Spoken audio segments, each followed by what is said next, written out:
Please raise your right hand and repeat after me. I, Donald John Trump, do solemnly swear. I, Donald John Trump, do solemnly swear. That I will faithfully execute. Donald Trump was inaugurated as 47th President of the United States on Monday, Martin Luther King Day, fittingly sworn into office by Chief Justice John Roberts, who did as much to ensure that this would happen as almost anyone in government. Also fittingly, John Roberts will spend the next 4 years of his life deciding which of Trump's cruel and probably unlawful whims will be constitutional and which will not. It's a match made, some might say, in the very belly of American carnage. Many of these unlawful whims were launched into the world on Monday afternoon in a series of executive orders. Some were long promised and expected, the presidential repeal of birthright citizenship. Some were unpopular, yet still executed, mass pardons and commutations of January 6 rioters, including those who committed truly heinous acts of violence. Some were just stupid, like renaming the Gulf of Mexico, and many related to LGBTQ rights, asylum, the environment, immigration, career government employees, were vicious.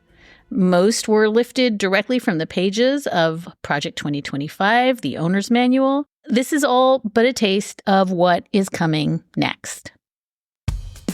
The scales of justice will be rebalanced. The vicious, violent, and unfair weaponization of the Justice Department and our government will end. But you'll be happy because, it's action, not words that count. And you're going to see a lot of action on the J6 hostages. See a lot of action. I'm Dahlia Lithwick. I cover the Supreme Court and the law at Slate, and Mark Joseph Stern, my ride or die on this increasingly dark beat, is here with me for an extra bonus episode of Amicus for our Slate Plus subscribers to discuss the what of these executive orders and perhaps more urgently, the how of whether they can be lawfully put into practice. And I want to open with a caveat that executive orders do not, in fact, change the law upon signing. They do not change statutes. They don't change the Constitution.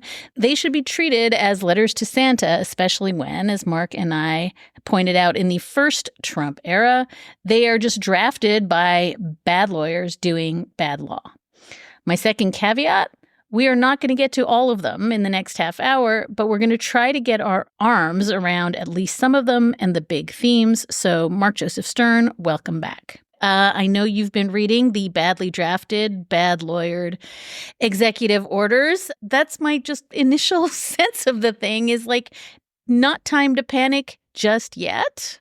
I don't believe in panicking as a general rule. I do think that what happened on Monday was abominable and horrific. What Trump has tried to do out of the gate here is gather up most of his worst, cruelest, most sadistic and unlawful policies from the first administration and push them all through on day one. There are issues here like the politicization of the federal workforce that he only really got to at the end of his last term. And now it's a day one priority. And so I think it is very clear that Trump isn't wasting any time trying to get his nastiest, again, most egregiously unlawful policies off the ground. And he's probably thinking, I've got 4 years to litigate this. I might win some, I might lose some, but I'm going to get some of these through. And that's terrifying. I'll just add 2 footnotes. One, I agree with you that these are really poorly drafted. There are formatting errors and typos that repeat over and over throughout different orders, which reveal that copy and paste was used. I am convinced that generative AI was used to write some of these orders, including the one renaming the Gulf of Mexico to the Gulf of America, which has this bizarro word salad about the beauty of the Gulf that I think came straight from a robot. And I think they're really poorly lawyered on the whole. There are declarations citations of law that are false, that are wrong. I mean, as we'll discuss, the birthright citizenship executive order doesn't even really attempt to explain why Trump has the power to end birthright citizenship. And I think overall, it's a good thing that they're poorly lawyered because they will fare worse in court. The second thing I'll note is this is really surprising. There was no executive order specifically targeting abortion or reproductive rights. Yes, Trump immediately took down the reproductive rights page from the White House website.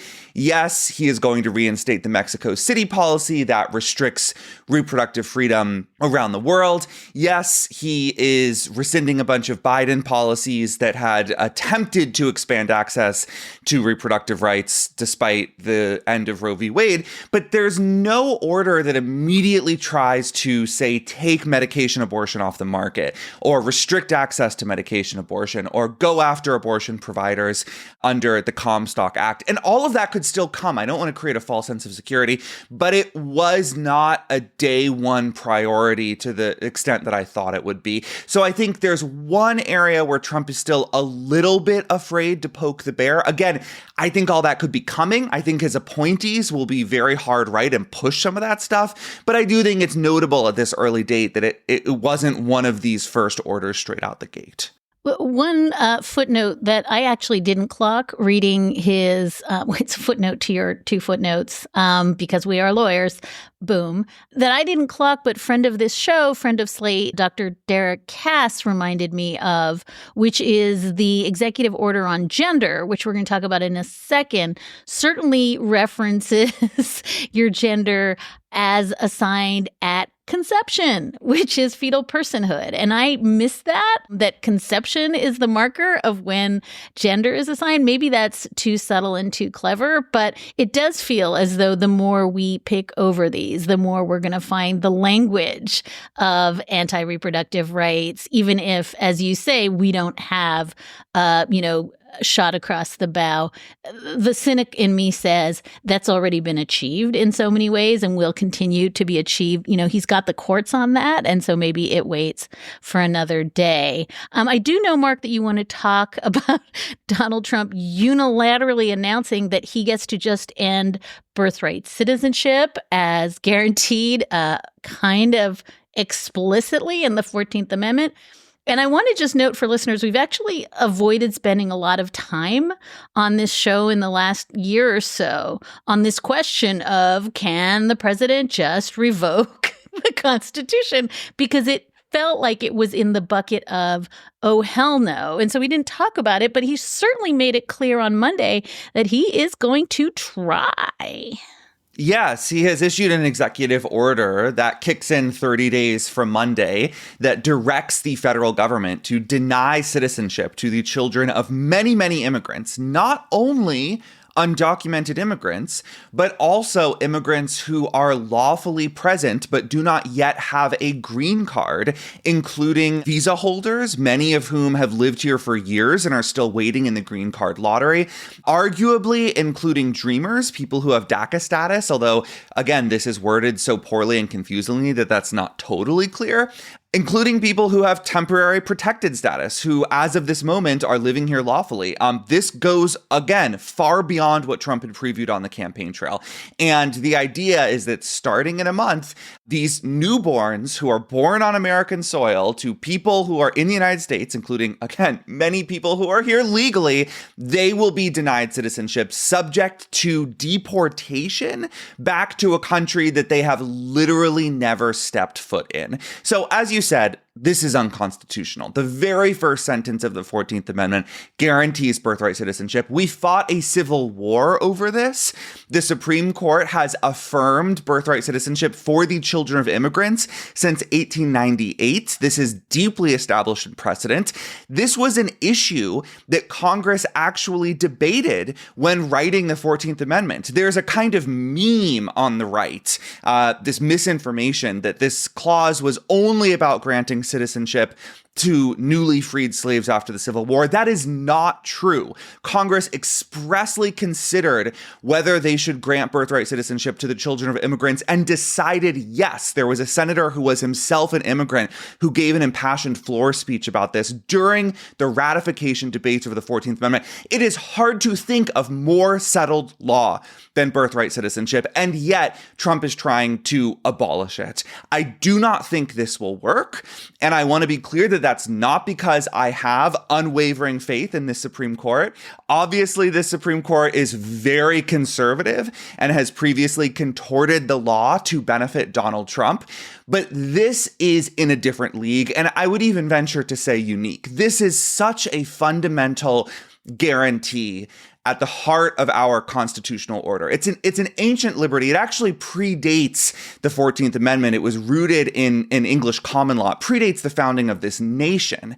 And for the Supreme Court to just upend it, it would be probably the single largest jolt to the constitutional order that we've ever experienced. It would be a shattering blow to precedent that would also throw many, many people's lives into chaos and disorder and uncertainty. I mean, the only reason that most of us even have citizenship in America is because we were born here. We rely on our birth certificates to establish our citizenship. If that goes out the window, it is really unclear how almost anyone can prove their citizenship.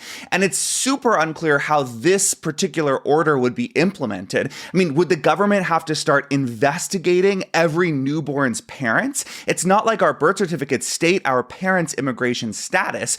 Would the government start sending agents to hospitals to interrogate new parents and to detain their newborns until it's proved that they can establish citizenship? The whole thing is grotesque and unworkable. And I think if it were allowed to be implemented, all of these questions would go to the Supreme Court, and it would spend the next 50 years answering exactly how birthright citizenship could be uprooted. I don't think the justices want to do that. And I think this is an easy early win for the justices to say, we're not going to be a rubber stamp for Trump and shoot this down by a lopsided vote. Slate Plus members can access my conversation with Mark Stern in full right now. You can subscribe to Slate Plus directly from the Amicus show page on Apple Podcasts and Spotify, or visit slate.com/Amicus Plus to get access wherever you listen. We'll be back with your regularly scheduled Amicus episode on Saturday morning with a deep dive on the legality of Trump's ongoing salvo of immigration pronouncements. We're going to be talking to one of the very most knowledgeable lawyers on the subject and digging through the shock and the awe to find the substance and the harms.